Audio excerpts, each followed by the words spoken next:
Hi dears, എല്ലാവർക്കും നമ്മുടെ പുതിയൊരു വീഡിയോയിലേക്ക് സ്വാഗതം.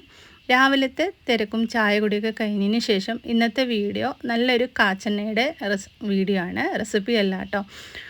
അതിന് വേണ്ടിയിട്ട് ഞാനിതാ ഒരു 2 ടേബിൾ സ്പൂണ് കറുത്ത ജീരകം എടുത്ത് വെച്ചിട്ടുണ്ട്. പിന്നെ കുറച്ച് തുളസിയും കൂടി എടുത്ത് വെച്ചിട്ടുണ്ട്. കറുത്ത ജീരകം ഒന്ന് നന്നായിട്ടൊന്ന് വറുത്തെടുക്കണം.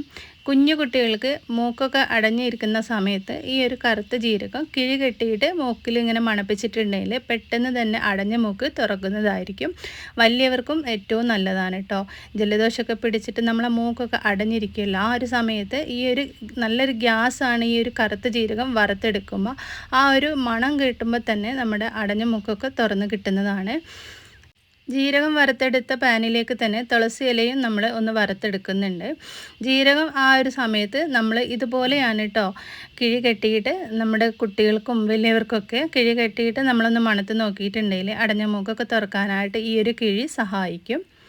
അതുപോലെ തന്നെ നമ്മൾ ഇനി എണ്ണയിലേക്ക് വേണ്ടിയിട്ട് ജീരകം വറുത്ത് വെച്ചിട്ടുണ്ടായിരുന്ന ജീരകം ഇതുപോലെ ഒരു കല്ലിലിട്ടിട്ടൊന്ന് പൊടിച്ചെടുക്കാം.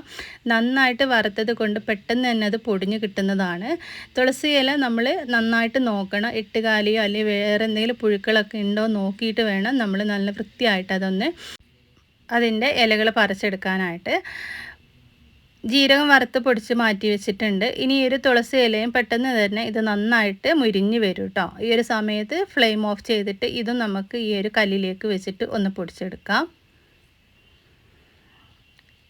ഇത് നമ്മൾ ജസ്റ്റ് ഒന്ന് ആ ഒരു കല്ല് വെച്ചിട്ടൊന്ന് പൊടിച്ചെടുക്കുമ്പോൾ തന്നെ നന്നായിട്ട് പൊടിയായിട്ട് കിട്ടുന്നതാണ്. മിക്സിയുടെ ജാറിലൊക്കെ ഇട്ടിട്ട് പൊടിച്ചിട്ടുണ്ടെങ്കിൽ ചിലപ്പോൾ അത് കറക്റ്റായിട്ട് കിട്ടൂല. അപ്പോൾ ഇതുപോലെയാണ് നമ്മൾ ചെയ്തെടുക്കേണ്ടത്.